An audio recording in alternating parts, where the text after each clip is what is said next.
Welcome back, everyone, to the Unscrupulousness podcast. This is Jake Curtis, and with me, as always, is Keifer Walsh, and with us is a first-time co-host, Sam Jones. Everybody, welcome in the crew. No, he's shaking his head. No co-host. No co-host. He's just a guest who just happened to be on the podcast before it started, and here he is. I witnessed 10 seconds of the production meeting, so... Yeah. Nice. What do you think? You've seen it from the inside. You're the first person to see it from the inside besides Keifer and I. It's about what I thought. Mm-hmm. That's all I'll say. Don't give too many trade secrets away. This cash cow does not need to be shared.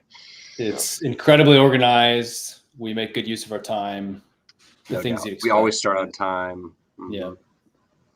All right, well, we had another fun and surprising weekend of football, both in reality and in our fantasies. Ned improves to 2-0, Dan falls to 0-2, and the rest of the league, mid. So that's the intro, but obviously not starting the way we anticipated. So, Sam, what's on your mind? You know, I looking at the standings, I thought it was surprising. Ned is the only 2-0 team. Two weeks in is pretty crazy. Yeah. Yeah, it is. It is, which means Dan is the only 0-2 team. So, but the rest of, it's obviously week 2, but records-wise, this thing's just wide open. And obviously we'll talk a lot about the week in review, but Ned's team through 2 weeks is really strong. Is it though? Well, we'll just jump right into it, but it's week 2, so you have 2 sample sizes. The sample size of 2. The numbers are a little off, but his average. So if he plugs in his top guys, his average weekly score is 310 points, which is significant. I mean, I was shocked by that. And obviously I didn't give him a very good draft grade. I think I had him in 4th or 5th, just in the middle of the road. But he's scoring 310 points a week, or at least his guys are. And that's I think 25 points better than the second best team, which just happens to be me. 24.35. That's a pretty wide margin. Obviously only through two weeks, but it's not nothing. Kamara might be like 20 of those points. Yeah. Yeah, well, I wasn't asking in the sense of doubting his team. I really couldn't have named you one player. Yeah.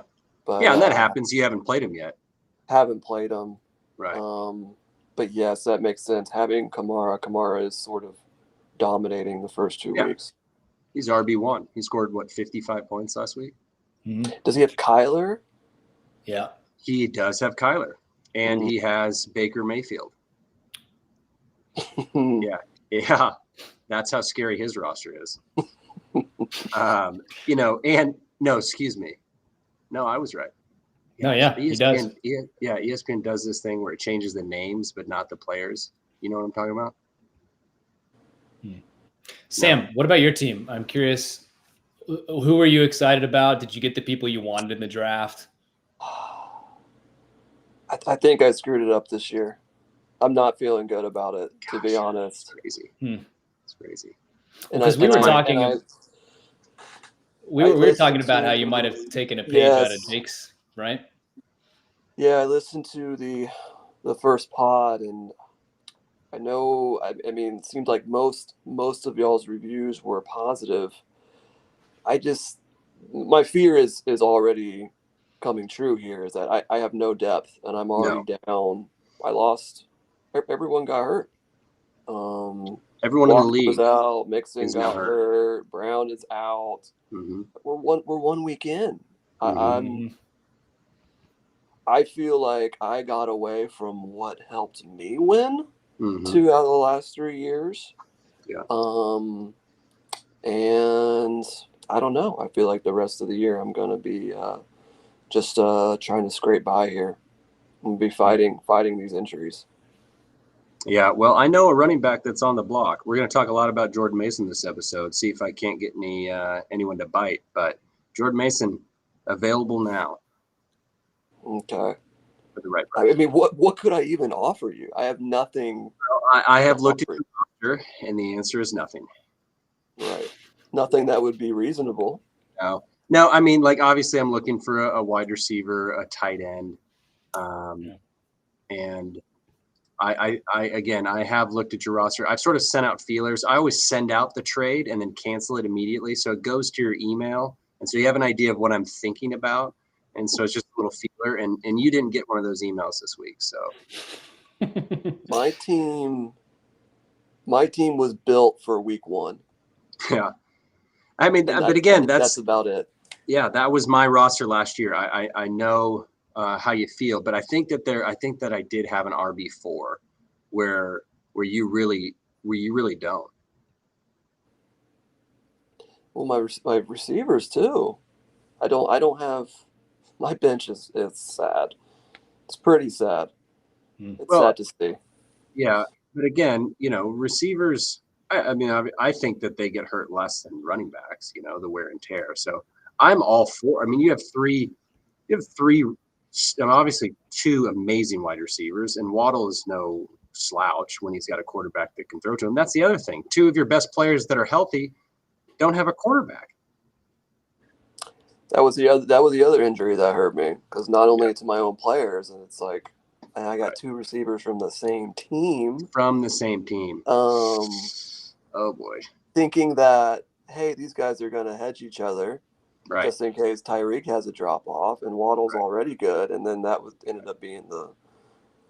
Yeah, there's a lot of things I wish I would have done different, and I think I saw the way you drafted your team the whole year last year. Like from the beginning, I told myself, your guys are going to get hurt. There's just going to be injuries. Yeah. And didn't really happen. It didn't really happen. I mean, Aaron Jones, obviously I drafted him to be a player that I could play in the playoffs. Like, I never envisioned Aaron Jones last year to actually play for my team for the majority of the games, right? And so I think I had a contingency plan at RB4, but outside of that, there was no depth, and Waller turned out to be nothing, and so I ended up streaming Kate Otten for the most of the year. So like there was that, and then I did trade away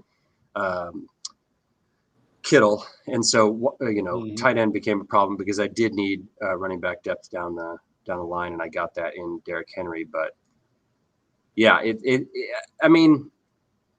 So the opposite is as Garrett, right? Last 2 years, Garrett's had this team top to bottom full of guys, right? And I don't know if I just don't know if you can ever win with that. Like, there's this balance between surefire talent and value, and those value guys, like, what do they get you at the end of the day? Like, so you save some money on a shitty player. Congratulations. You know what I mean? Like, I don't know. There's a fine line there. There's definitely a balance. But at the same time, like, I feel like last year I lost because, like, my keepers, my top guys were terrible. Yeah. Kupp was hurt. Right. Lamar Jackson was off most of the year. Eckler was terrible. So I think I changed my strategy a little bit too much. That's just my honest opinion. Yeah. I may feel better in a few weeks. The way I drafted was my bench was just this year is completely young guys, hoping that, hey, some of these guys will butt into something. But, like, yeah, I started Miles Sanders last week, guys. Like, it's looking rough. The Carolina Panthers backup running back was in my starting lineup week 2. Yeah. And you almost won. Yeah, but I definitely did not score very good points. I'm being Fairbairn is carrying me. My kicking team. Yeah, he is. Special teams is carrying me right now. I don't know how. I got to go back and look at my box score. I really don't know how I cracked 200 with Hill doing nothing, Waddle doing nothing, AJ Brown being out, Mixon getting hurt mid-game. Lamar didn't do anything. Like, no one on the offensive side of the ball did much of anything for me. It was a pretty wild. Yeah. And it was a pretty wild week across the NFL. I mean, listening to other podcasts about it seemed like everything balanced out, right? The guys that had huge week ones had not good week twos, and vice versa, right? Like, so it just sort of averaged out. And so it'll be interesting, obviously, with the third data point of week 3 to see what is going to be consistent from a lot of people. I mean, the tight end position has been horrible to start the year. So, yeah, interesting stuff. Who do you have here coming up, Sam? You got this is the game of the week. This is Tom versus Sam. Keifer and I's top 2 drafts, or at least my top 2 drafts. Keifer, where did you have them ranked? I think 2 of the top 3. 2 of the top 3, yeah.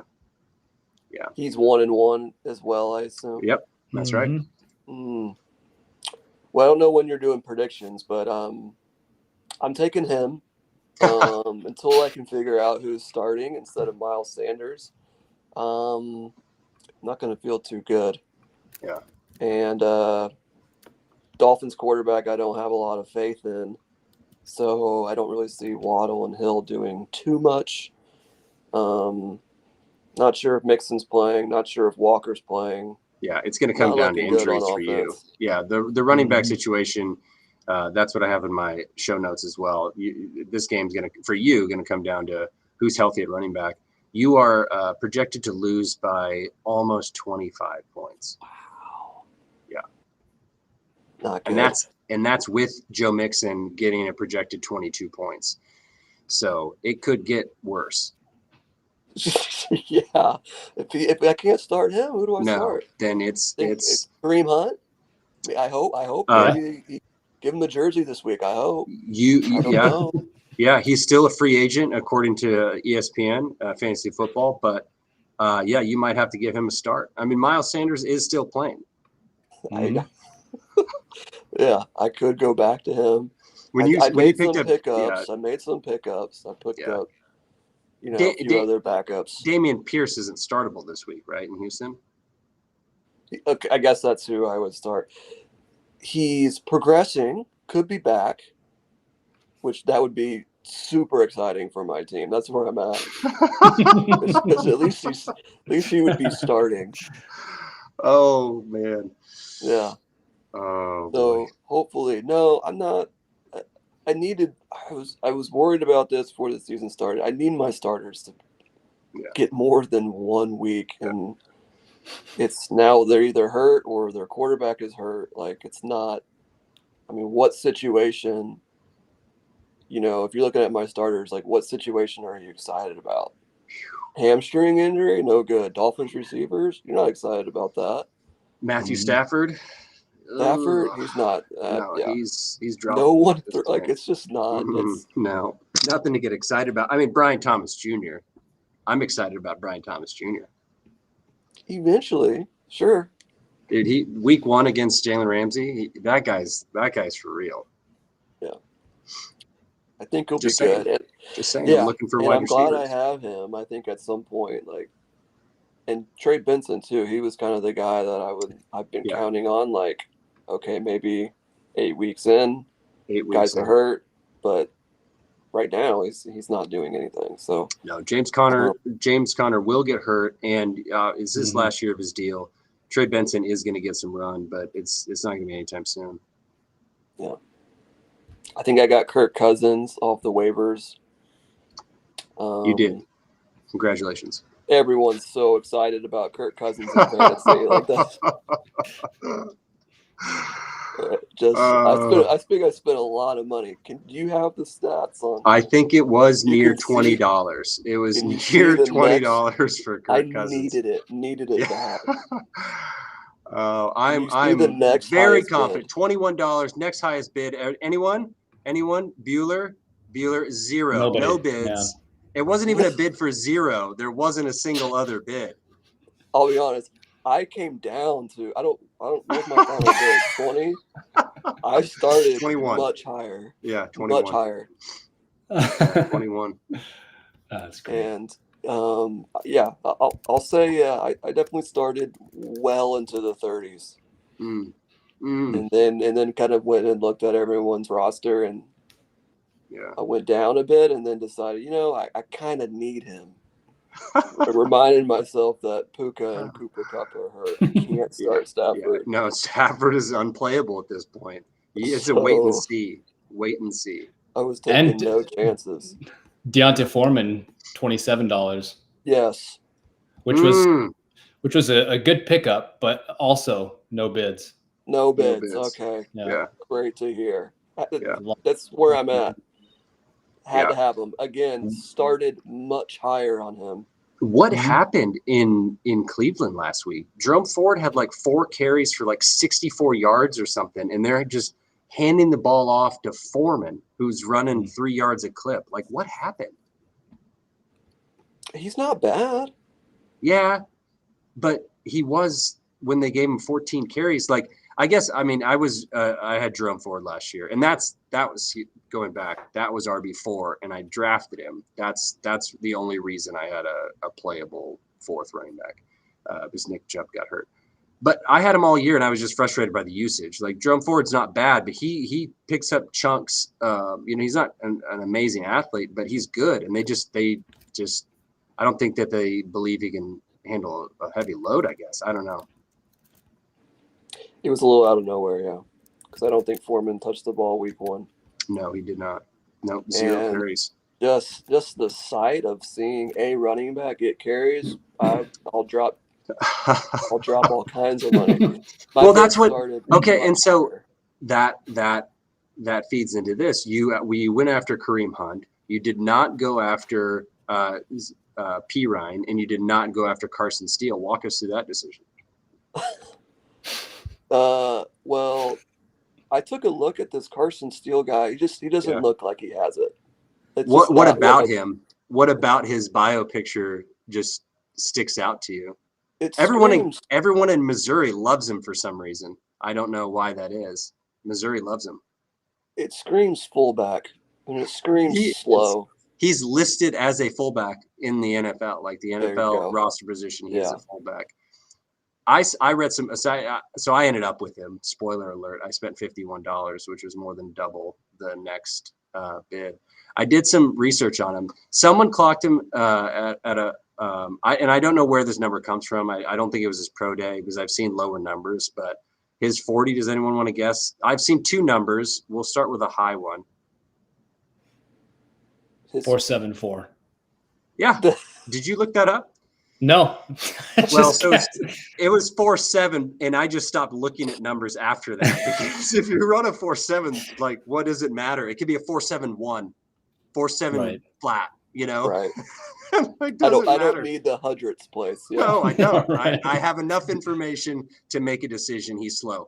But I did see some improved numbers at a 4.5 at some point. Again, I don't know where these are coming from.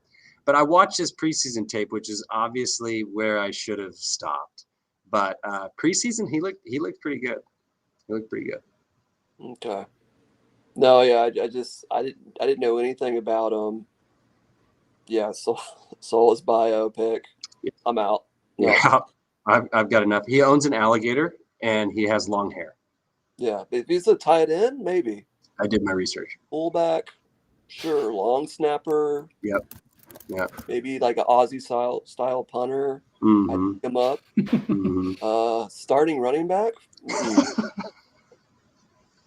Yeah. No thanks. Yeah, I just these starting running backs are for an offense like that. I don't know. Obviously, I wanted to be the guy that finds out. I wanted to be him. You know what I mean? Like, it's probably not going to work out, but it's not going to work out for me, and I didn't want it to not work out for anyone else. Does that make sense? Yeah, you don't want to miss out on it. Yeah, I get it. Right. Yeah. At least I know with, I guess, going back to your question, at least I know with Dante Foreman, I don't think Jerome Ford is like a world class by any means. Yeah. I don't know when Chubb is coming back or if he's coming back, or even if he does come back, is he going to be a guy that is he going to be the old Chubb that they just give the ball to? I don't think, not in year 1. No way. His knee exploded. No way. Mm-hmm. Yeah, and speaking from someone who has been through that, yeah, who knows what it feels like to have a knee explode. I'm dealing with it right now. Keifer, do you know anything about Sam's catastrophic knee injury? Nope. Walk him through it. Yeah. I mean, you saw Nick Chubb's replay. That was Sam. That was what Sam. happened. Yeah, all of the CLs. Up just playing a different sport, but yeah, just got collided into by probably about a guy the size of Nick Chubb or Carson Steele. Definitely, his 40 time was faster than Carson Steele. It's 4.7. But yeah, I tore everything, and it's been, now it's like injury. This is like injury report. This is always a segment you have, right? The injury report. Now we're just doing it about a non-athlete, a league member. Yeah, but I mean, I'm 15 months post surgery. That's a long time. I'm nowhere near like back to anything what I was. Yeah. So basically, comparing myself to Nick Chubb, there's no way he could be ready as well. No way. If Sam Jones is not ready 15 months I'm not out, ready. He's got a long way to go. Yeah. But yeah, so maybe Foreman can carve out a role. I don't know. I thought maybe more long term that might be better. Kareem Hunt, who knows? At least he's done something. He's not that old, is he? He's like 28. Well, if you watched him last year, he's not great. Yeah. He's old. Yeah, but maybe, he's back on the Chiefs. Right. He's in a much better offense than he was last year. Right. How much I spend on him? $30? I don't even remember. Hopefully not. 13. Okay. 13. Do you want to know? I spent a lot of money this week. Do you want to know who had the next highest bid? Zero. Nobody did. So I could have gotten all these guys for free. Yeah, well, I spent. This is in the recap. I spent like $35 that were unnecessary last week, just on like 3 different players. Like no one else bid anything on them. So I like this as a segment. Like, yeah, it's good. It's good. I spent $17 on a safety this week, and the next highest bid was $3, and the one after that was $0. So, I mean, I knew someone was going to bid on him. His tackling totals are just way too high, and I needed to make sure that guy was mine.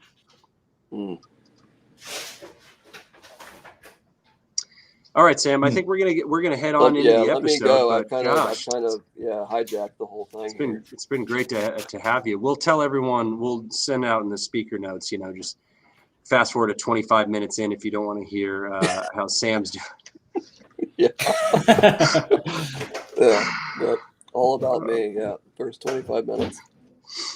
Oh man! Well, I do want to hear. So you listened to the episode, but you weren't listening closely enough to hear that you had an opportunity to win $5. No, I skipped some parts.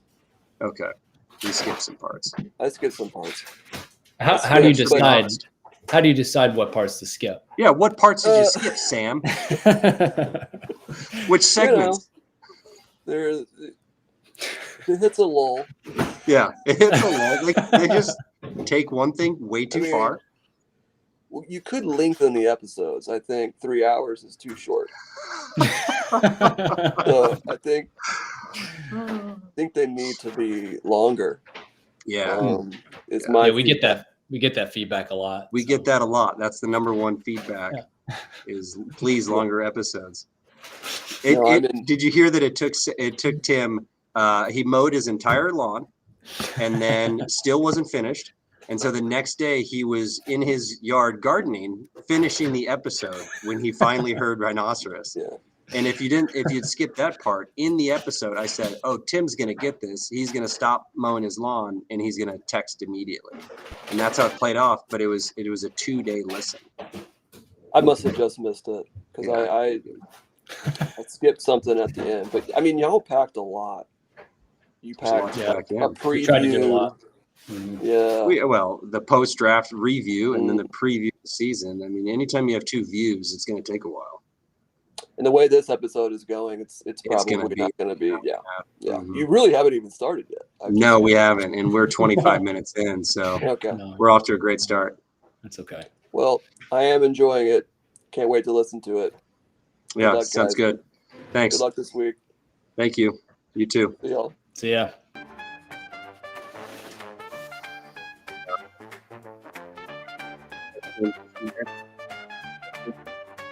I need a flapper dress. Let me pull up the notes. Where are we? Page 1. All right, folks. Listen, we're going to remind everyone to check us out on Spotify if you're not watching live now, which I think makes up most of you. And we're going to do 4 segments today. We're going to do around the NFL in hopefully 5 seconds. We're going to review week 1, and we're going to pass out some trophies based on that.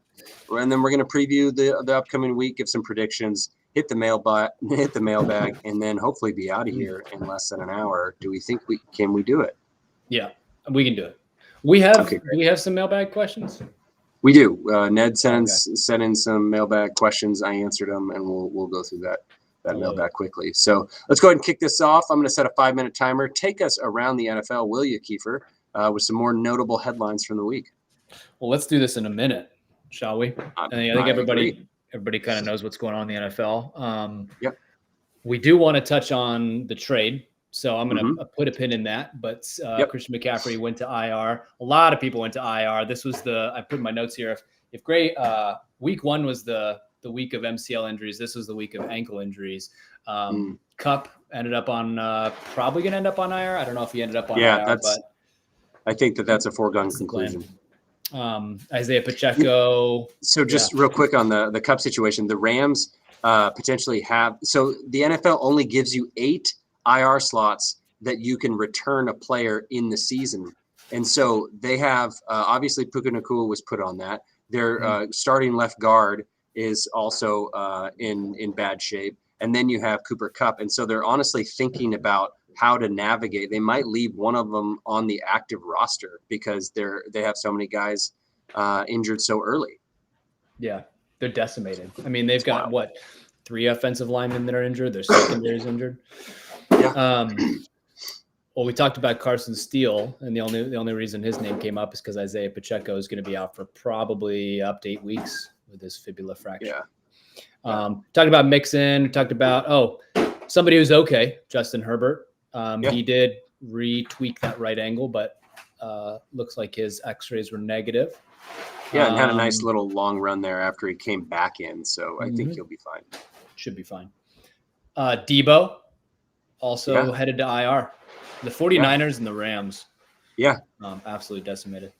A couple news items that stuck out this week. And, we don't have to react to all of them, but the Saints and the Vikings and the Steelers, 2-0. Yep. Did you see the headline from Green Bay this weekend about Josh Myers throwing up on the football? Did you not see that? No, I did not. So Matt LaFleur, I don't know if he was asked a question in his post-game conference, but he said, it's 3rd down and long, and he asked Malik Willis, he's like, hey, why didn't you throw the ball on 3rd down like we called? Because Malik Willis just took off with it like a designed run play. And he said, I had to. The center threw up on the ball. And you show the replay back, and you could see right before the snap, Josh Myers just projectile vomits and snaps the ball immediately. And oh my gosh. Pretty nasty. That is amazing. I mean, we've seen that from multiple positions on the football field, just ralphing through your face mask before pre-snap, but I've never seen it from a center onto the ball. Mm-hmm. It's pretty gross. That is gross. Let's just skip through these. I was going to pick on the Cowboys here, but no, I mean, I think we don't need to do we that. can just skip that. No. Yeah. No. I did want to kick things off, 30 minutes in now, with a couple different questions for you. I want to pose a few questions for you, and then I do want to give a 3FW to you. Okay. Yeah. If you're in the mood for that. I am. Let's start this off with just rapid fire. We're going to do a little this or that. All right. Mm-hmm. This first one's called Good Brother, Bad Brother. All right. Mm-hmm. Tom and Tim, they're both 1-1. They're up and down. Yeah. Tom, you might say, has underperformed. Tim, you might say, has overperformed relative to what we thought of their draft. I want to ask you, which brother ends up with more wins? I'm just not ready to pull the plug on Tom. I know he laid an egg in week 2, but I laid an egg in week 1 very similarly. And was he the top scoring team in week 1, or was that Sam? But he was up there, right? Like he scored a ton of points in week 1. So I'm not writing off Tom just because of one bad week. I think he's going to rebound here. So I think he ends up Tom with more wins than Tim. Okay. I like it. Yeah. I agree. I don't know. We'll talk about Tim later, but I think Tom's just pure talent level is a little bit higher than Tim's, at least from a starter standpoint. All right. I want to ask about your running backs. So Jake's running back roundup. You had quite the week. All 3 of your running backs scored in the 30s, I believe. Mm-hmm. Breece Hall, Devon Achane, and James Cook. Which running back finishes with the best points per game average? So I think the points per game average might be Achane, but I think overall points is going to be Breece Hall. I think Breece is, obviously he's the only one with a catastrophic knee, or at least an ACL tear that I know of. I don't think James or Devon have had significant knee injuries, but Breece is just built different. He's sturdy. I think he's going to give me more points overall, but I think Achane will have more per game. All right. And then the last one's about Atlanta. We watched the game Monday night. Bijan Robinson, Drake London, Kyle Pitts. In this offense, which of the 3 relative to their position ends with the best fantasy season? Well, for Bijan to do it, he would have to be RB1, right? He would have to be the first overall, best overall running back. And he's certainly capable of doing that. And I think Kyle Pitts is probably in a similar boat. Not that he has to be the number 1 overall tight end, but he has to be in the top 5, right? Or and Drake London, it Top just depends 15. on where he was taken. Gosh, that's a tough one. And honestly, I sort of want to lean Pitts, which is hard to believe. But this tight end class, this tight end year, I know we're only 2 weeks in, and I don't want to overreact. But right now it's been bad. And Kyle Pitts is, I think, 8th. I think he's the 8th tight end in the league right now. He is, yeah. So I think that I'm going to have to go Pitts, which I hate doing. I hope you're right, because that's who I've got. I have to go Bijan here. Honestly, I feel like Pitts is maybe the last. I think Bijan was just rolling on Monday night. Yeah, and Drake was getting looks, but he had a much better game. Mistake. Yeah, caught the game winner, right? Yep.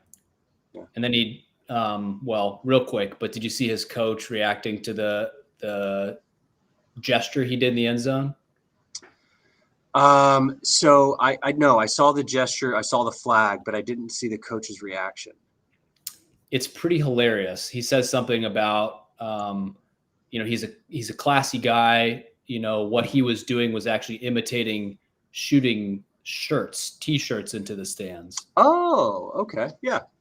Which I don't, yeah. No, I don't buy that. No chance. No All chance. Right. Let's move on. I'm going to give you your fantasy fun fact of the week. We had a fun time talking about this because this is one of the craziest seasons in our league's history. And then we'll move on to recapping here. But on this past week 2 of the 2012 season, 12 years ago, 12 years.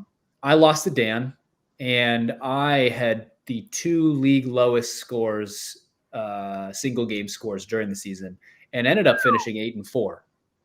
So I don't know how that happened.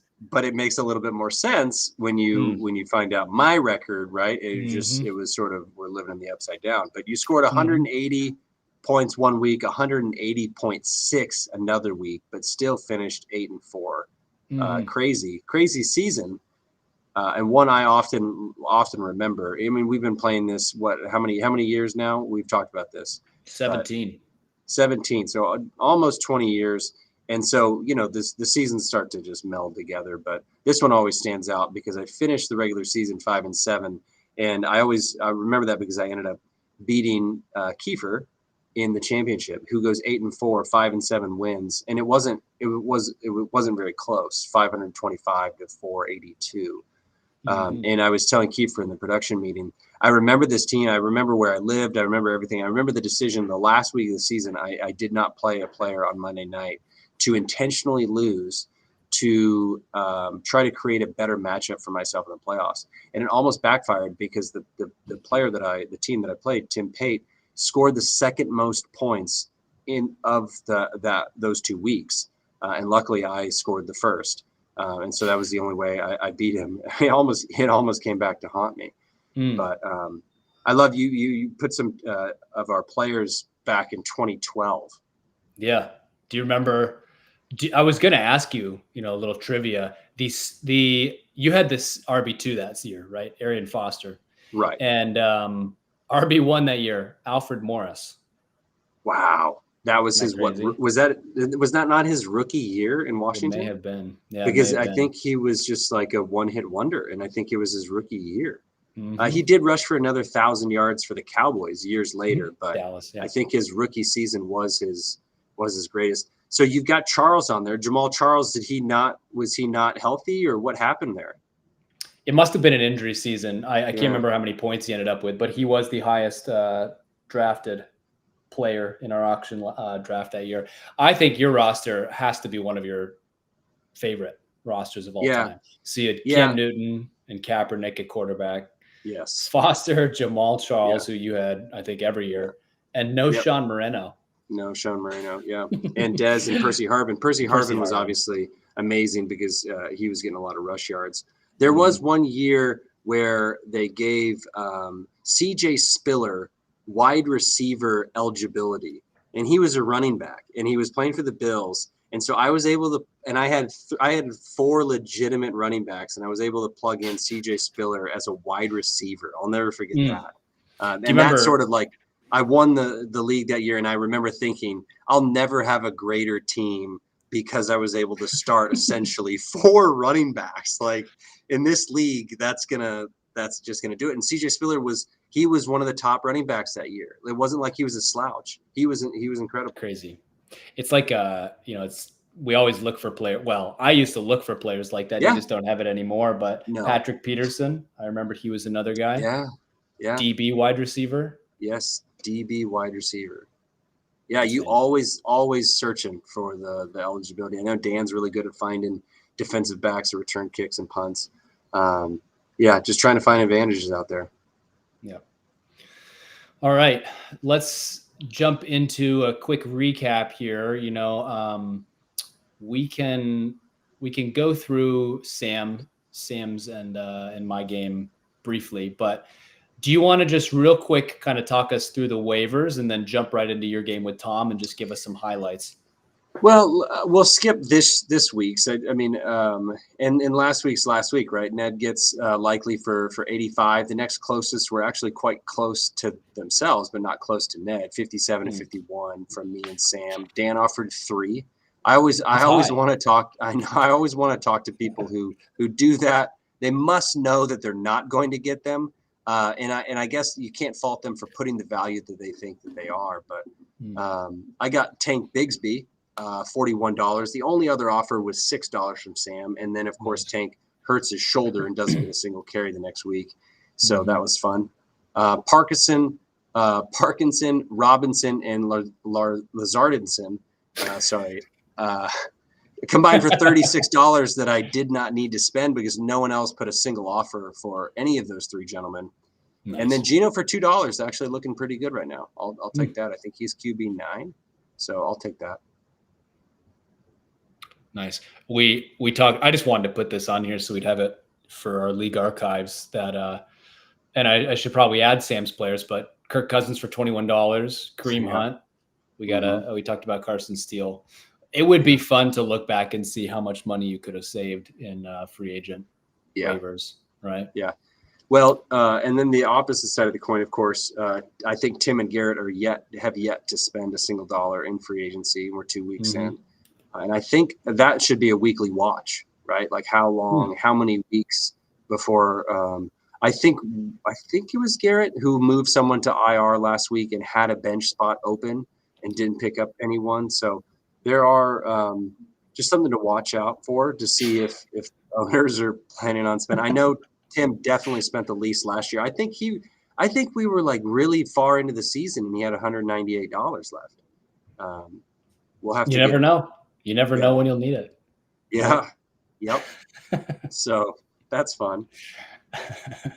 But okay, so let's go into the week in review. We're gonna take a stroll back down to week 2. We're gonna start with my matchup with Tom, which again we talked about a little bit with Sam. Tom and I sort of switched roles in week 1 and week 2, right?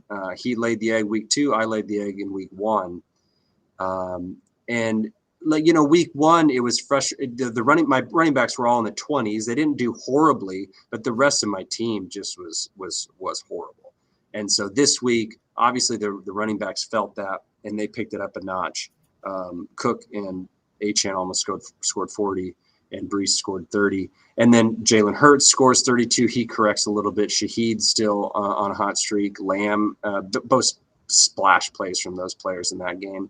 And then, not uncommon to what happened with Thomas, Evan Ingram hurts his hamstring in warmups, right? And he was active. They didn't have time to inact him or make him inactive, and so he was in my lineup. I didn't even have a tight end to switch out with him. We've done that in the past. If guys are surprise zeros because they didn't play a single snap, then we would just default to someone on the bench. I did not have a tight end on my bench, so wasn't able to do that. I would have scored over 300 had I been able to, but it's neither here nor there. The Josh Allen, Saquon Barkley effect, like, if Josh Allen is having a great game, then, Cook is probably not going to. And Saquon, the same with Jalen Hurts. Saquon week 1 scored 4 touchdowns or whatever it may be. Hurts didn't score any. This week, it was the tush push and Hurts running for 85 yards. So it's just going to be back and forth with those 4 players all season.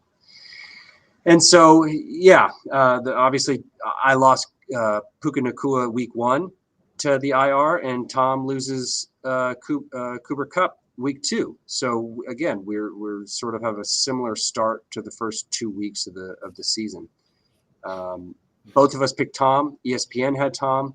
So surprising result. Keifer's got some defense in there. My defensive players almost averaged 12 points. While Tom's almost 9. So that's a 3-point advantage per position. For all of you defense haters that say defense doesn't matter, 3 points times those positions, that's points. It's 20 points, 18 points right there. Yeah. I have nothing to add, really. We talk about how fluky these Thursday night games are, and it completely fell in your favor, and by virtue of falling in your favor, fell out of Tom's favor. That's with right. Josh Allen not needing to play his hero ball. His quarterbacks are actually really exciting.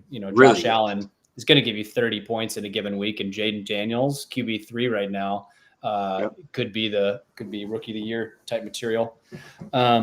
So I think you always look for advantages. Tom won. I think it was his last title when he had Waller and Kelsey together, and they were both 1 and 2 tight ends. And so when you have that position where no one else is scoring a lot of points, but you're scoring a significant amount of points, I think that's really clutch. And he's got that, I think, this year with quarterback with Josh Allen and Jaden Daniels. He's got wide receiver 1 without thinking about it. Do you know who it would be? He's not even wide receiver 1 on his own team. Wow, Thomas. Gosh, I'm drawing a blank, and I've gone through. Chris Godwin. Yeah, he had a massive week in week 2. Crazy. Massive week in week 2. Yeah. So he's got some interesting players. Yeah. All right. MVP of this game, Achane. H-Chan, 39 points, H-Chan. most points scored during the matchup there. Game time decision, coming off 4 days rest, Yeah. bum ankle. I mean, it's crazy. But yeah, and Thomas said it in the chat, like it was sort of, you had that feel that Thursday there was only like 3 players that played in the matchup, but you're just like, well, this week's over, right? You just sort of had that feel with Cook, H-Chan, and Allen playing the way they did. Cool. All right, let's move on to my game here. We had Sam on. Great talking to him, getting his feel of his team, the other teams, and our matchup, and the status of his roster right now. Unfortunately, pretty battered. This game could have been a major calamity here. Sam ended up putting up 221 points. Again, we're not really sure how, but I just saw these projections just drop all throughout the weekend, and it was terrifying. But I was bailed out by just above average play by some of my running backs, and Malik Willis getting a rushing touchdown. This was, let me see some of the other highlights that I had, but this was the second week now. Every week I've had a tight end get 0 points. And this week my tight end 2 had 0 targets.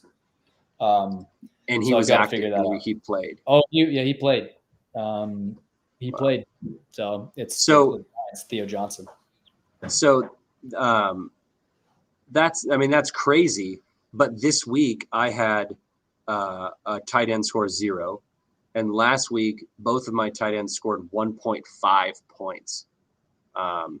So that's incredibly close to your feet. This is interesting. And maybe it has something to do with how offensive coordinators are reacting to this kind of new defensive scheme in the past couple of years, but something to watch.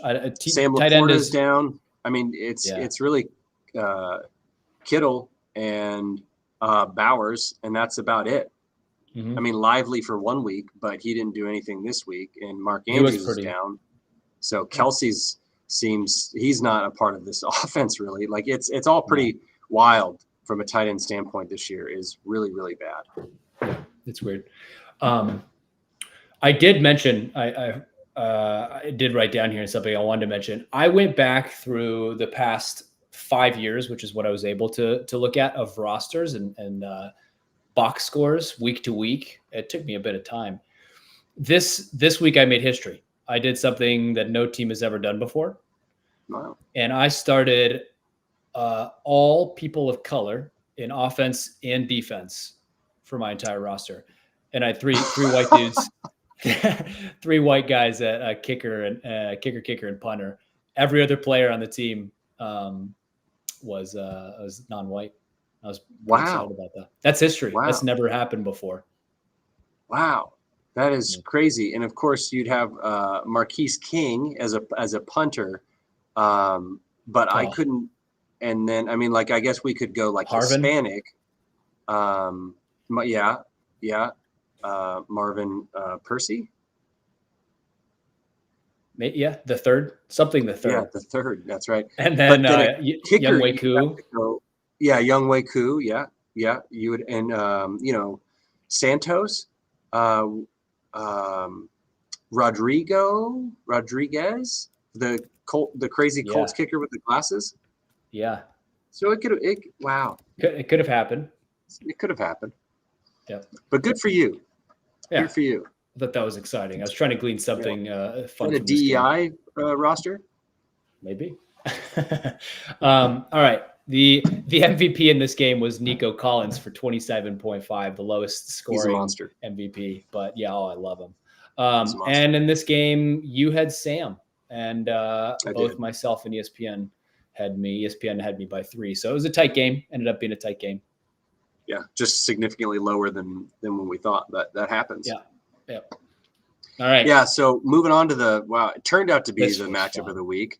And again, things may change here. We might have some adjustments. I don't think that it will. I mean, you never know. I tried to look into it. I think ESPN reserves the right to change things within a week. That's all. That's what I could. So things could change here. Dan and Garrett. Dan scores 260 points. Garrett scores 260.9. So less than a point dividing them. We going into Monday night, they had a couple of players to play, right? And the projection was within a point. But the crazy thing about this, I wrote a lot of numbers here, and so I'm going to try to get it all together and have it make sense. But the projections to begin with differed by 2.5 points.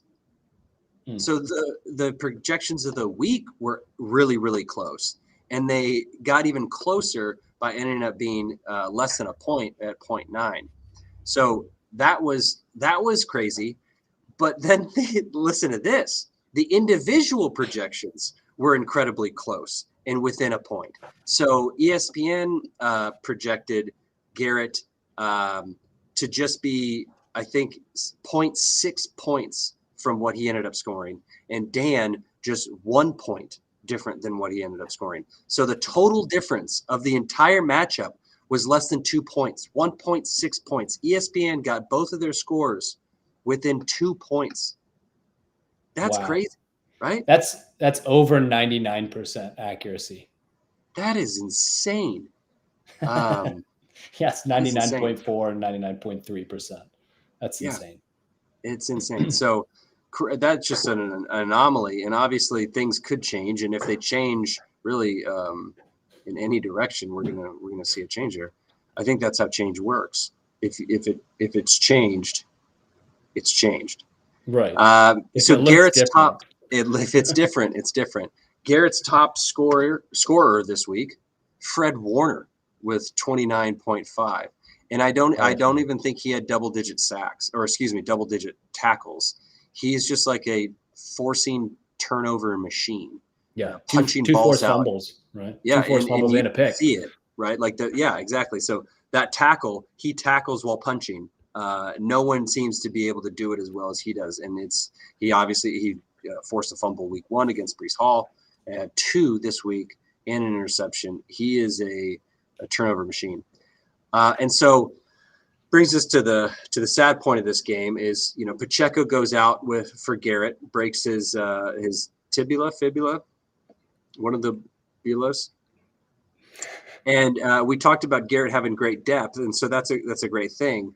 So Devin Singletary next man up, but it's not looking good for Garrett. I know we're just 2 weeks in, but we're going to use the data that we have. So I'm going to run you through his running back position rankings, right? So Montgomery is the best running back through 2 weeks, 16th in the league.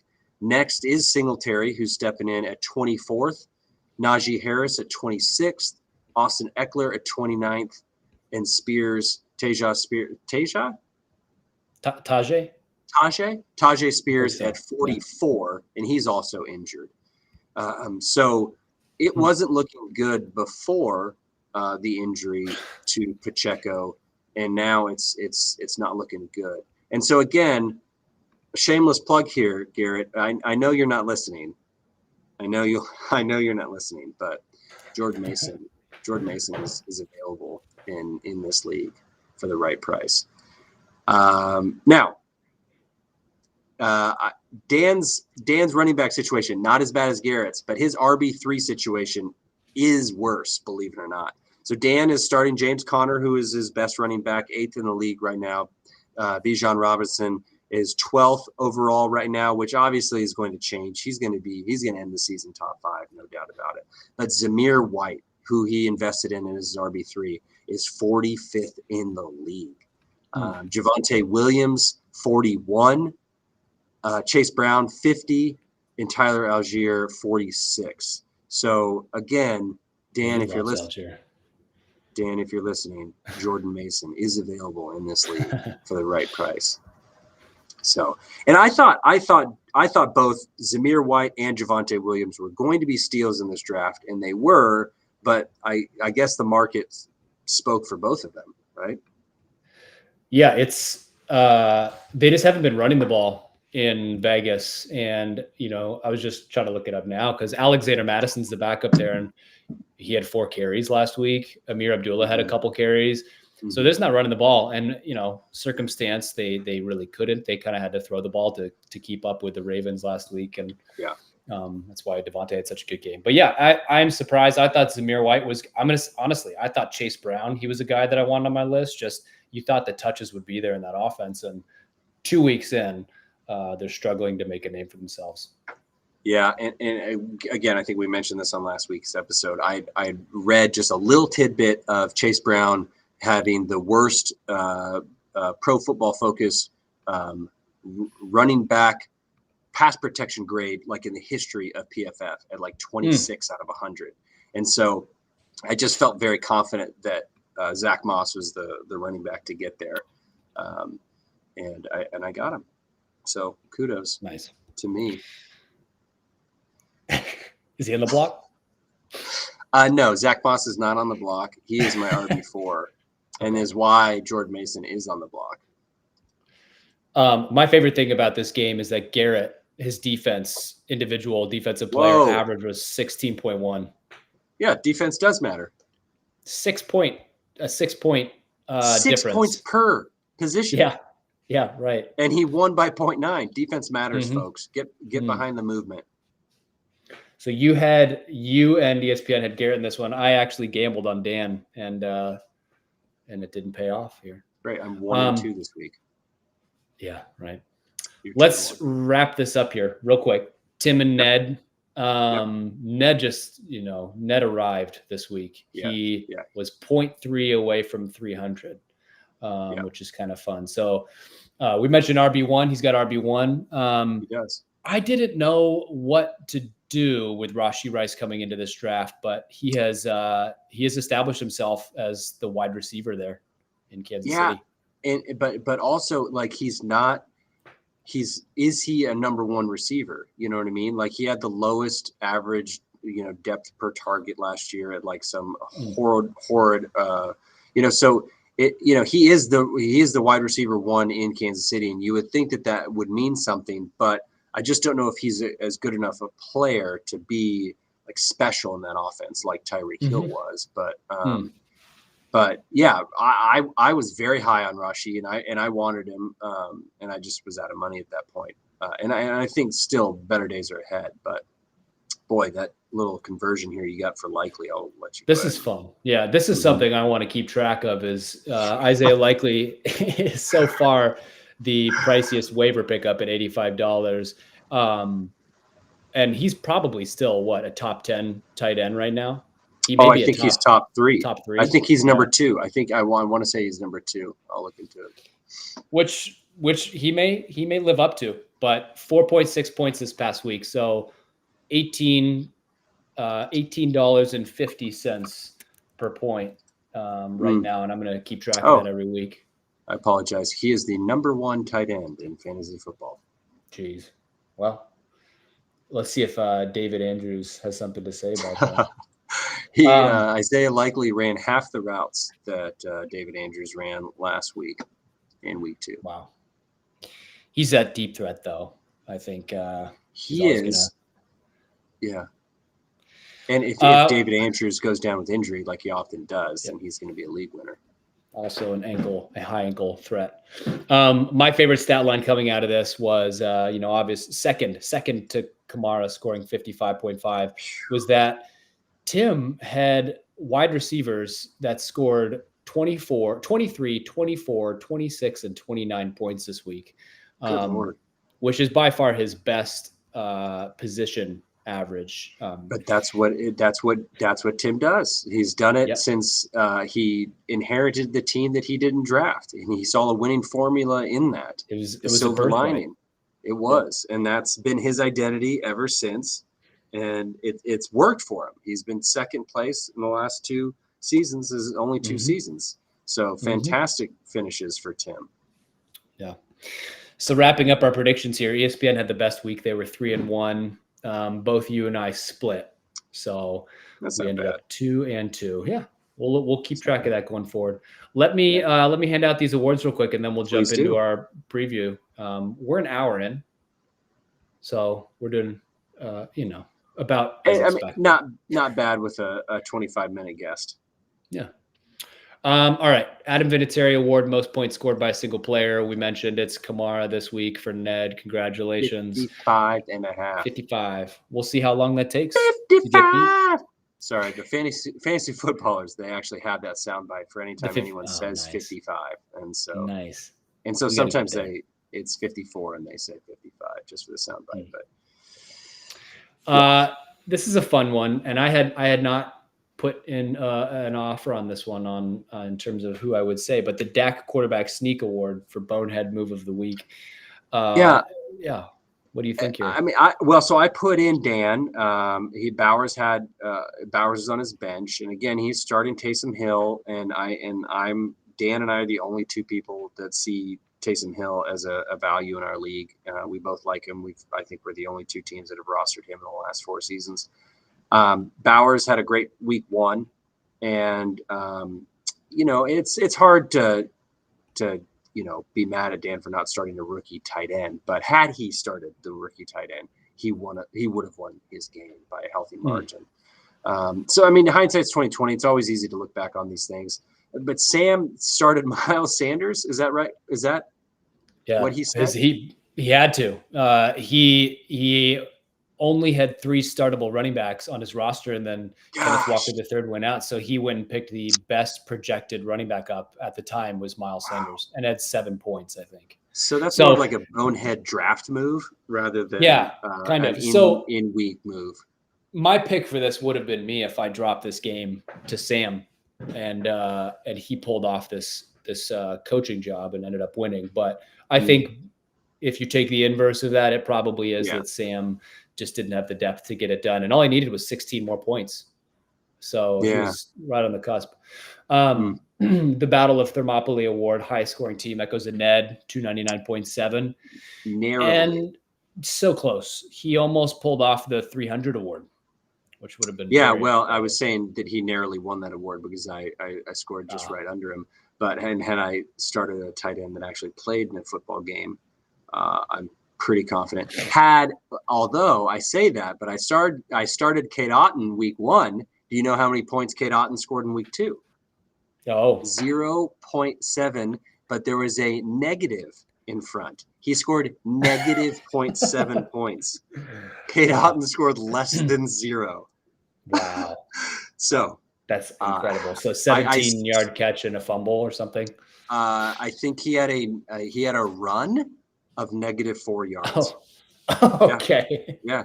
That's so again, I was going to say, had I started any tight end in the league, I would have scored over 300, but that is not true. Yes. Any but one. Had I started the tight end I started in week 1, I would have had less points than I scored. Insane. Anyways. Yeah. All right. So the converse of this here is the West End Ticklers Memorial Award going to Tom, 215.2. And Ned remains the only undefeated team, 2-0. Yeah. He's the only one to worry about. The Dolphins cannot drink champagne yet. All right. Weekend predictions. Just jump Let's do it. Yeah, let's do this. Here we go.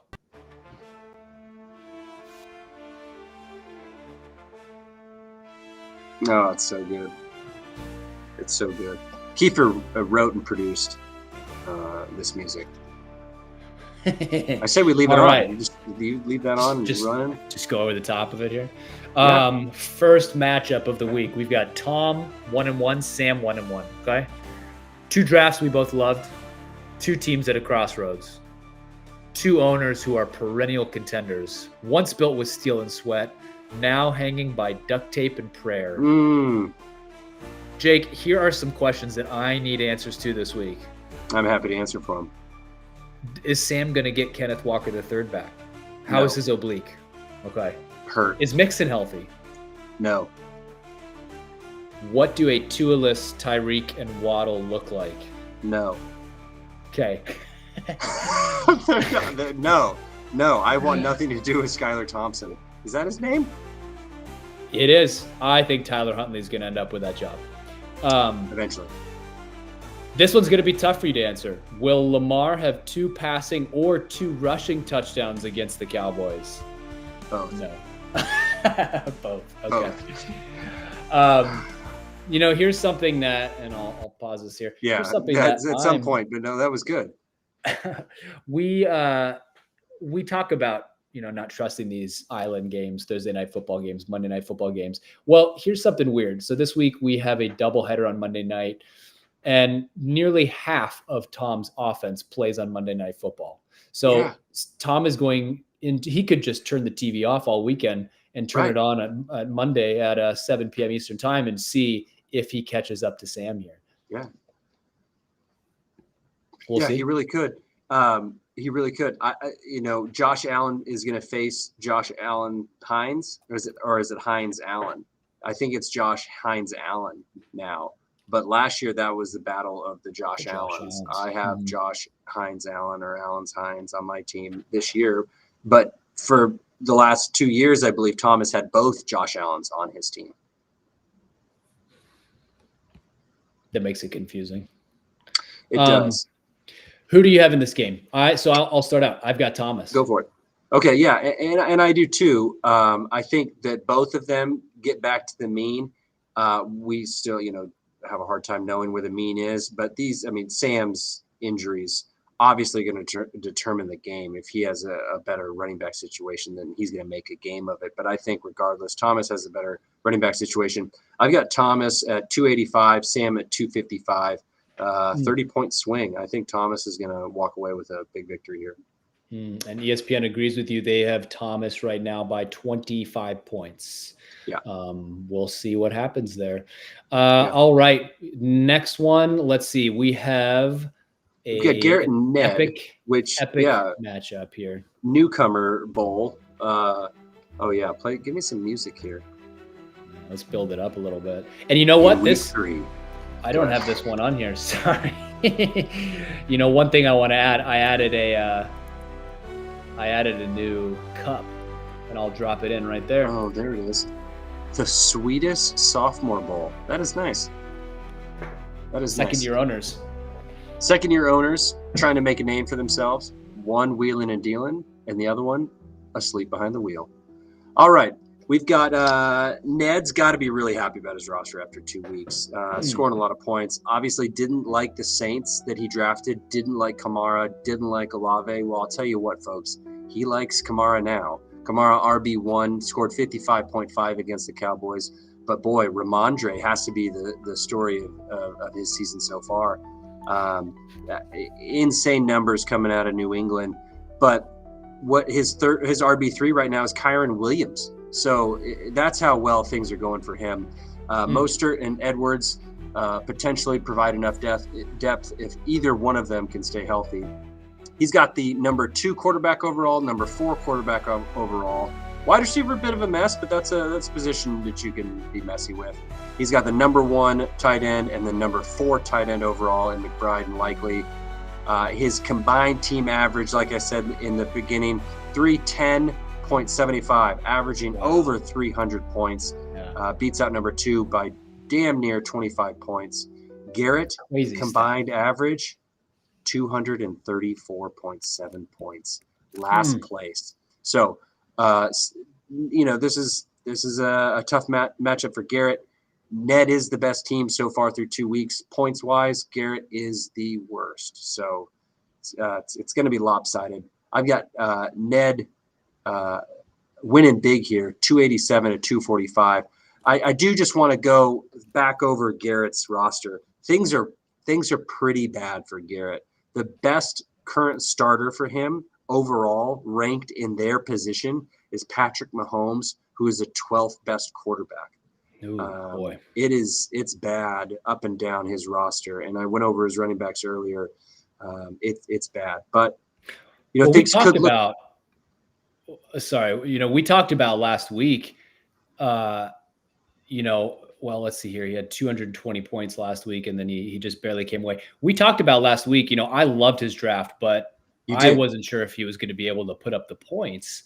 And he just barely squeaks by. Now, how upset would he have been if he scored 260 points and lost and is 0-2 this week? Yeah.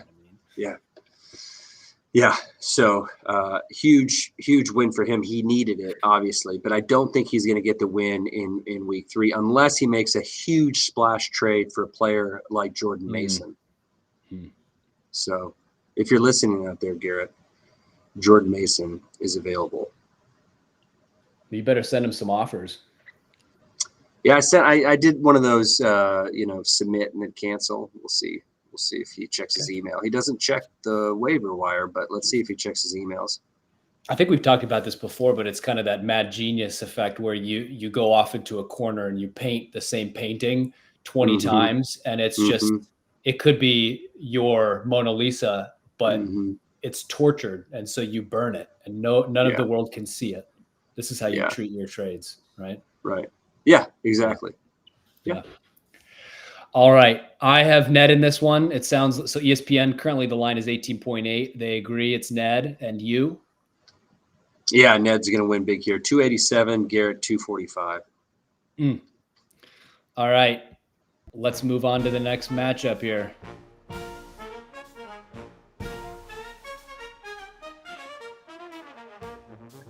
I still wish this was a little louder. There's no way Tim can hear this over his lawnmower. There's nowhere. He's just going to hear silence. He's going to check his phone to see if the audio the audio like didn't load. Like is there an issue with my phone? And then wait, they're there. All right, Tim. Do you love how I've made a habit of like predicting Tim's movements during our podcast? Yeah, you know him so well. So far I'm obviously 1-0. It's predictable. I'm 1-0. Yeah. Well, Tim is not. He is 1-1. So Tim, if you can hear us, hey, pause the lawnmower. We're talking about you here. Tim is 1-0. Dan is 0-2. Hence the band music here. Here's what I've got. Two teams with slow starts, but for entirely different reasons. One team built around a core of raw, unproven talent, gambling on house money from the start. Really, I think he walked away from the draft with $300, but has the potential to explode into the abyss of inconsistency if he cannot get things right. Their opponent? Well, let me tell you about their opponent, because he is an enigma. On the one hand, he's a purist. He values raw fantasy football. He's a PPR guy. He says, don't change the rules. Stop making this league so complicated. Keep the strings unattached. But on the other hand, he's a bit of an outsider. He refuses to engage in the podcast. He doesn't want to speak for his actions, quite frankly. My question in this is, will you finally rise, or will the quiet veteran emerge from the shadows? And looking at have you looked at Tim's roster? I haven't. Well, I guess I have, because I've tried to send everyone a trade offer. I have looked at Tim's. He's got McCaffrey waiting in the wings. He obviously had the Tua injury, so he's playing Aaron Rodgers. He is continuing to play Caleb Williams. But let me read you his running backs here. Brian Robinson Jr., Jerome Ford. So we've got two Cleveland running backs, not named Nick Chubb, starting this year. And then a bit of a sleeper and a legitimate running back who I would consider his RB1 right now, J.K. Dobbins. Yep, great story. Great story. And so, that's running back. The reason I loved this team and was a bit higher about this team at the end of the draft, now albeit I think it was like my 6th or 7th draft, was the potential for young talent. Marvin Harrison Jr., we saw it last week. He does have JSN. I loved Calvin Ridley. I like that he had Aaron Jones with the potential upside there, albeit the injuries. But he has some guys on offense. But I don't see how you can win more than 6 games this season with Aaron Rodgers and Jerome Ford and Cole Kmet and the guys of those likes. Caleb Williams, he's got, he's averaging less than 9 points a game. Obviously, he's got Sam Darnold. He had a successful bid on. That was a pickup this week. So he probably starts him over Caleb Williams. Cannot continue to start Caleb Williams. I like Aaron Jones. But had a down week last week, and I don't know if he can be counted on. Just an interesting roster. Rachaad White. People are already talking about him being phased out of the offense entirely. Which is, surprising and not, because obviously everyone knows he's inefficient, but what is it? Why year 3? You know what I mean? Like, has it taken the Bucs this long? And obviously not, because they drafted Bucky Irving, but it's horrible. He's averaging 2 yards a carry through the season. Yeah. And it's less than that because he has 25 carries for only 49 yards. Yeah. They rounded up for him. Yeah, they rounded it up. He's less than 2 yards a carry, and he's got 25. So here's fun. Here's something fun. 2 running backs, same team, right? At least Tim's team. Rashad White, 25 carries, 49 yards. J.K. Dobbins, 27 carries, 266, 10 times the amount of yards. Literally, 10 times the amount of yards with 2 more carries. That is insane. That is crazy. Insane. Oh my gosh. The question is, and the concern is, J.K. Dobbins has a history, and what happens when Harbaugh runs the wheels off, the tread off the tires there. That's going to be tricky. But, we'll see. This is a tough one to pick. Right now, as it stands, let me just look here. ESPN, they have this game. Well, Tim's roster must not be full. I did not look at this. I didn't 226 either. to 260. He's missing a linebacker right now. But that's it. Just missing. So let's give him 12 points, 238 to 264, right? I mean, that's 26 points. But that's fine because I was going to take Dan anyway. I think Dan gets his first win this week, and we're looking at 2 teams that are 1-2 and still sitting at that dusty, lonely crossroads for week 4. Yeah, wow, yeah, this isn't even close. 38 points, but one player can't do much for you. 38 points. Yeah, I think I'm gonna go Dan too. Sorry, I'm completely unprepared as well. Gosh, I don't know if Tim puts in Sam Darnold. Oh my God. Okay, all right, I'll go with Dan. Sorry, Tim. Hey, Dan's still starting Daniel Jones, by the way, at quarterback. Yeah, just homer. He's got the 17th ranked quarterback and the 16th ranked quarterback. Justin Herbert's the 24th. Dan's quarterback room is a mess. All right, well, good luck to you. Yeah, you know what? I'm going to switch. Official, I'm going with Tim. Ooh, all right, There we go. That's the difference maker. Tim, right? I'm going to type it in right now. Tim. All right, I got you, Tim. Are we ready? Here we go. Oh, boy. I can't hear you. You're like all muffled now. What about now? Perfect. Okay. You were just too close. Maybe. I got excited. Game of the week here. 2 1-1 teams meeting for the Johnny Rusher Mountaineer Bowl. Take me inside the mind, all right? Inside the mind of Johnny Rusher? Well, that might not. Rogers Mountaineers football. That's it. He I don't know if you have any Johnny Rusher stories, but I have so many, but go ahead. I bet. Did he so the biggest thing about him was his t-shirt collection, and he also, just first thing that comes to mind, he did like posting pictures on Facebook in his hot tub with people he may or may not have been related to. But this guy you talk about a lexicon. He had a lexicon just as rich as his catalog of over 200 Rogers Mounties t-shirts. According to him. 200. I didn't even know they made 200. I mean, is it just the same shirt? I doubt they do. There's no way. No way. There's 200 different types of shirts. Yeah. Oh boy. Yeah. All right. Anyway, we could keep going down that road. Let's pull the Mountaineer van over and just get off that road. Yeah. Let's get out of that van.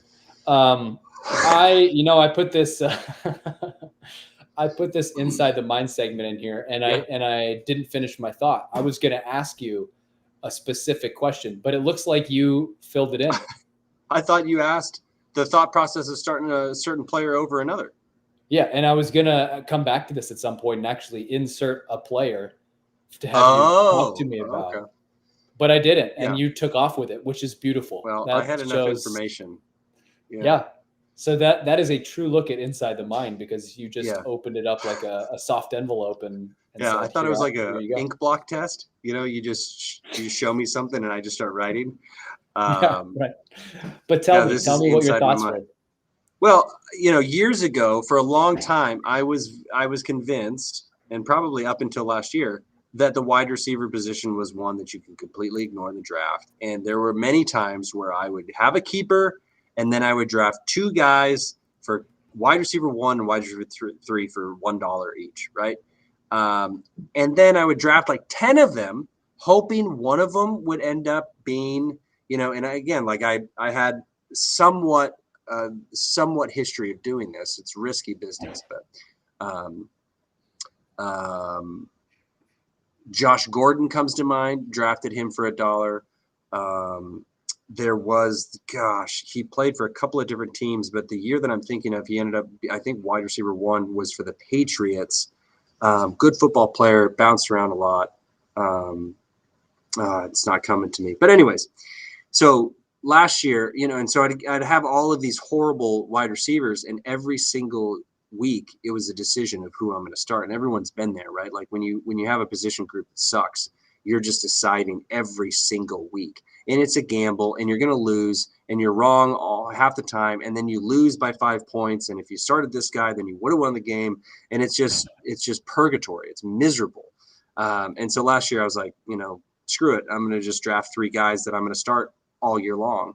And that's and I made 0 decisions. I started them all year long. And so that's how I decide who to start, is have a good draft. And then it makes everything just work out smoothly. And other than that, just try to pick the best talent, which is obvious, but it's maybe not always. Not always. Yeah. And you could have take it from Sam, you can have the perfect plan and just get ravaged by injuries, right? Yeah. And again, last year's, I'm not even sure I make the playoffs if Nick Chubb doesn't get injured and I have Jerome Ford to insert into the lineup, because I went nuclear with my waiver budget and went swinging on like 3 running backs in week 1, and none of them hit. And so I just didn't have any backups besides Jerome Ford. And you have gone quite nuclear with your draft budget this year so far. I just checked, $46 left. Yeah, but again, $46 more than I had last year at this time. $46 more than I had this time. Well, last year. Was it Justice Hill or Kenyon Drake? Who was the guy that you spent like $50 on last year? Who is the Gainwell?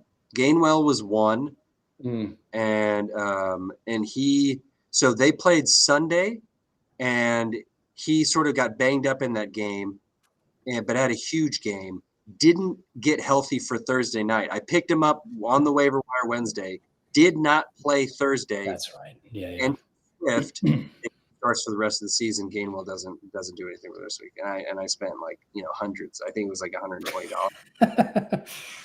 But you try. Right. There was a couple of other backs that obviously I don't even remember they were that bad. So, and then Kyron Williams was picked up that week by Dan, and obviously did quite well for Dan.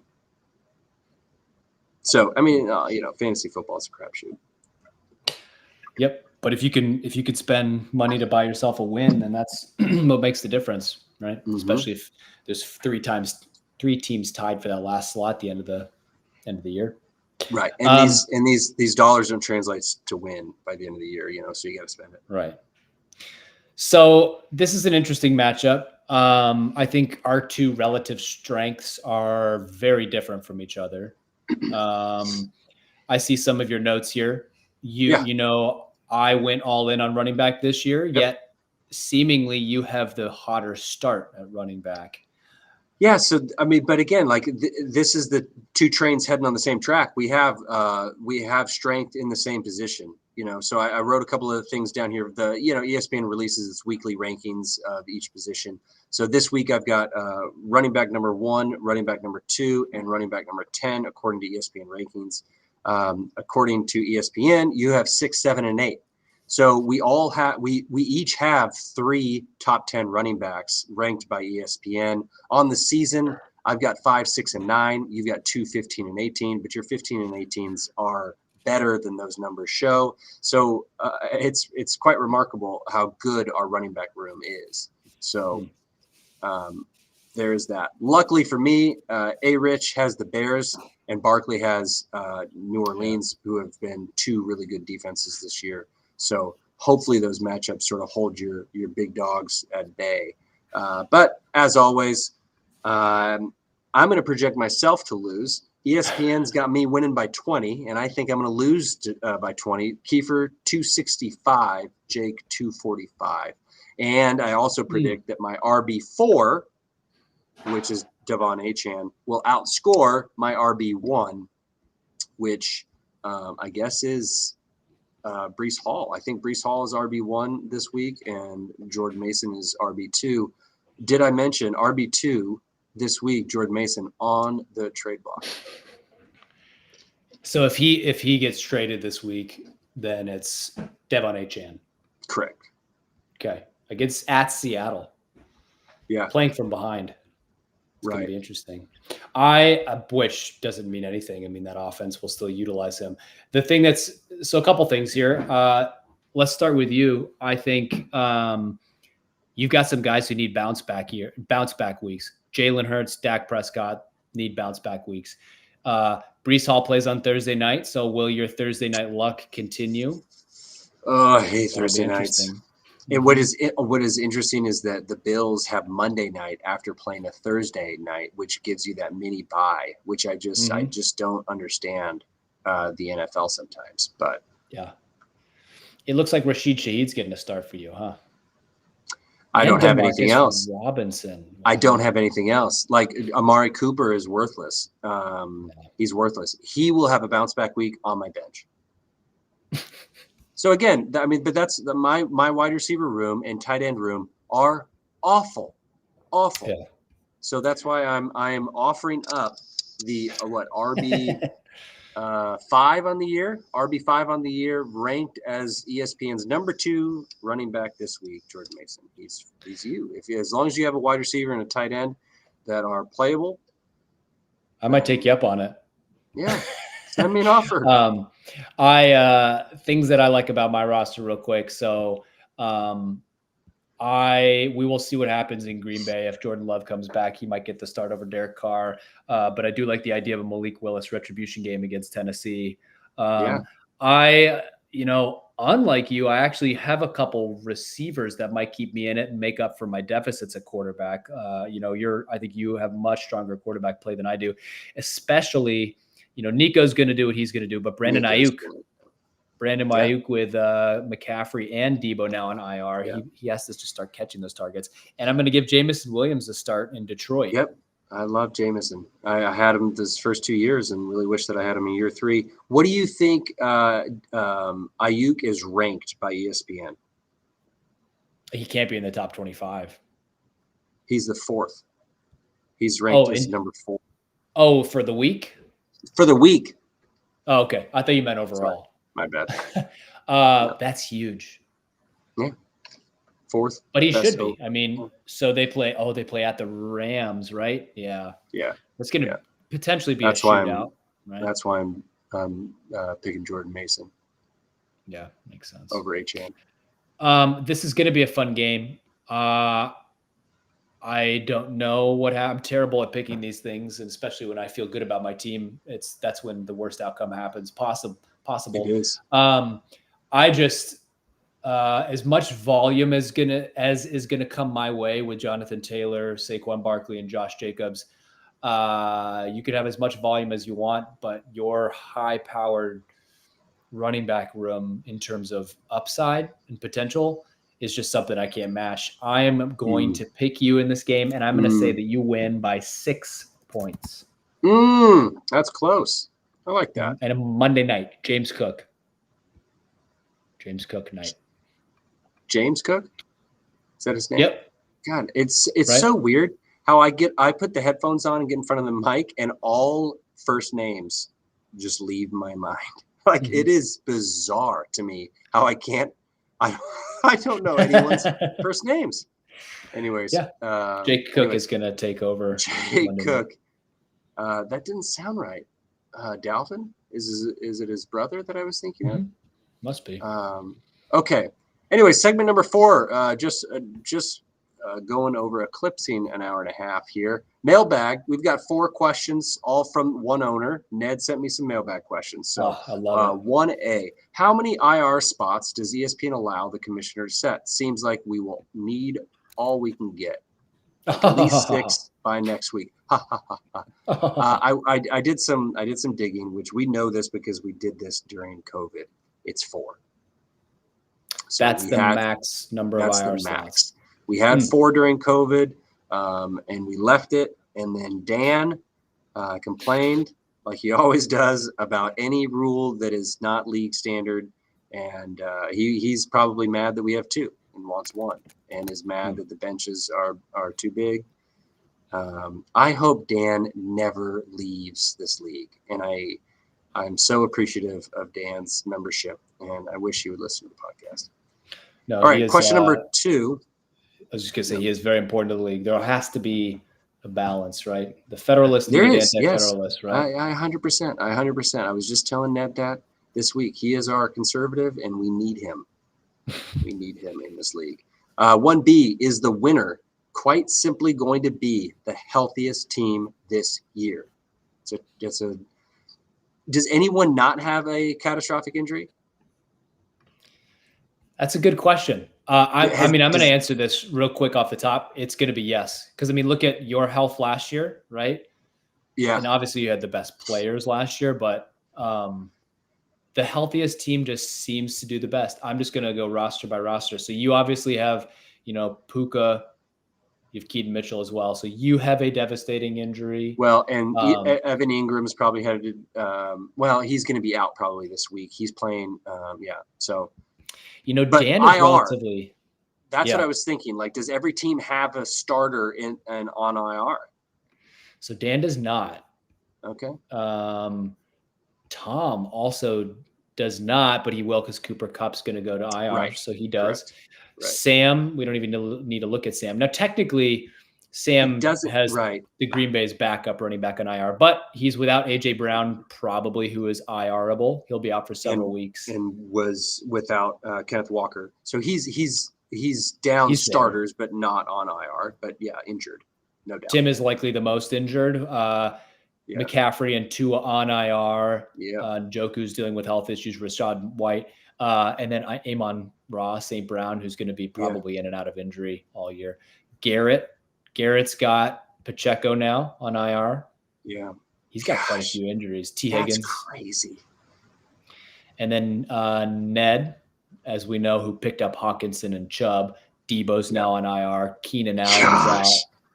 So he is potentially the most injured team. And then I had Jordan Love, who's out, Addison, and then Buckner, who's on IR. So, really, Dan is the healthiest team. Dan is the only team who hasn't had a player out, right? And what has that done for him? He's the only team that's 0-2. So I'm going to say no. The healthiest team will not win this year. I just think this means that Dan's going to win it this year. That's what I'm saying. The worst, through week 2, for this to come true, Dan has to win. Because didn't Dan get off to like a 3 or 4-0 start last year? And you said on the pod he's going to be the worst team in the league. Yeah, I think he was 4-0 or 0-4. All right. No, was he? Wait. What was it? He started out 4-0, and I wasn't buying it. That's right. I think that's what it is. Right? Yeah. Okay, yeah. The year before may have been the opposite, but No, I think you're right. He was 4-0, and then he went 0-4, right? Yeah. All right. Next okay, question. Next question. Do we have a written trade block outside of WhatsApp, Google Doc, League Note, etc.? ESPN used to have a trade block that you could nominate players on your roster to be put on the block. The problem with that is that it notified no one. You had to go and check it. And so no one ever did, and no one ever used it. Maybe like one team would do it. I went searching for it today, and I couldn't find it. I think that they've completely removed that option. They must have gotten rid of it. Yeah. That's a great idea, though. Yeah, I think it is too. I would not. I mean, what would be great would be every week you put in the waivers, they process, and at the same time as they process, the block goes out. But unofficially, we could do that in the WhatsApp group. Yeah. Now, what sort of devil's advocate as I started writing my answer to this is that I mean WhatsApp is nice because everyone gets it, but the problem is, in my experience, for 17 years of playing, if you don't send someone a trade, they're never like this Jordan Mason stuff. Like obviously I'm joking to an extent. No one is going to send me an offer for Jordan Mason. If I want Jordan Mason moved, I have to move him. I have to send someone a trade. Like it's just not. I don't think that the trade block actually works. I think it's an interesting idea, but it's such a complex situation that you have a player in mind and you go roster by roster and you see if there's something that works for both teams or you both get equal. And it just takes doing that. I don't think anyone has any other motivation to do it. You know what I mean? Does that make sense? It does. Yep. You have to be proactive about it and you have to put it out there. I mean, otherwise you can look at someone else's roster and you can love somebody on their roster, but you're not going to get them if you don't put an offer in. Right. Yeah. Okay. Last question. I like this one. Yeah. What's the smallest margin of victory ever recorded in this league? Sorry, Dan. Obviously, Dan losing by less than 1 point. And I wrote in what I thought. What do you think? I thought it was the championship, the Tim Tom brother championship. Wow, was it a championship 2-week matchup or a round? I thought it was a round of a playoff. Okay. I could be wrong. I think all it was rounds something are we 2 talked weeks. about. Yeah. Yeah, and so what did you think the difference was? I thought it was less than half a point. Yeah. I thought it was like 0.1. Yeah, me too. Yeah. Yeah. I thought it was 0.1. I thought it was by almost the thinnest margin. I mean, we only do, so I thought it was 0.1. Did you look it up? No, I did not look it up. But I felt confident enough where if I had asked you, you would have said, yes, you're right. It was 0.1. I didn't expect you to know when, but I expected you to be like, yeah, that has happened in our league. Oh, we've talked about this game before. Hold on. I mean, I'm gonna look back. Hopefully, yeah, you keep looking. This is the last thing I'm going to do. Is I just put a little picture of the standings, points forced through 2 weeks. Ned is in first place with 539 points. I'm in second place with 515. Sam, who doesn't like how he started, is in third place at 507. Thomas at 500. So there's 4 teams above 500, 4 teams below 500. Fifth place, Keifer, 487.5. Then Tim at 482. Garrett at 481. And Dan in last place, 477. So, we'll as we go through, we'll do what we always do is we'll create tiers and talk about this data a little bit more. But right now, it seems like Ned is in a tier by himself. And then within 15 points is me, Sam, and Tom. And then we've got you, which is back about 15 points, but within 6 points of Tim and Garrett. You, Tim, and Garrett are within 6 points. and then hanging back a little bit further back, I guess that's only by 5 points, is Dan. Wow. There it is. There it is. Round 1 of the 2022 season, 0.4. And that was round 1? Yeah, and that was to determine. That was when Tim went to the championship and then ended up getting beat by Sam in 2020, his first season. Wow, his first season. All right, so show it to me again. Should do the math.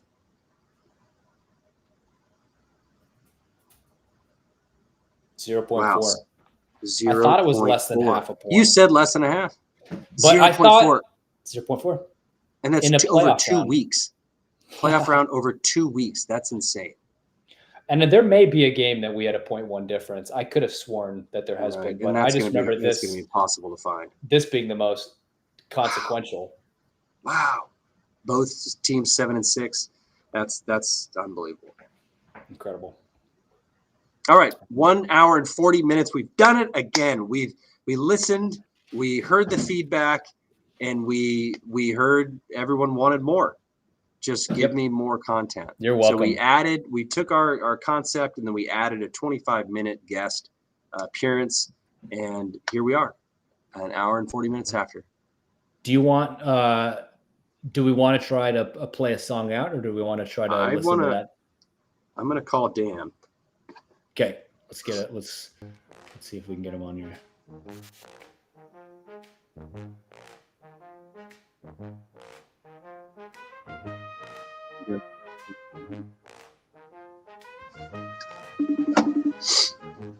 Hold on.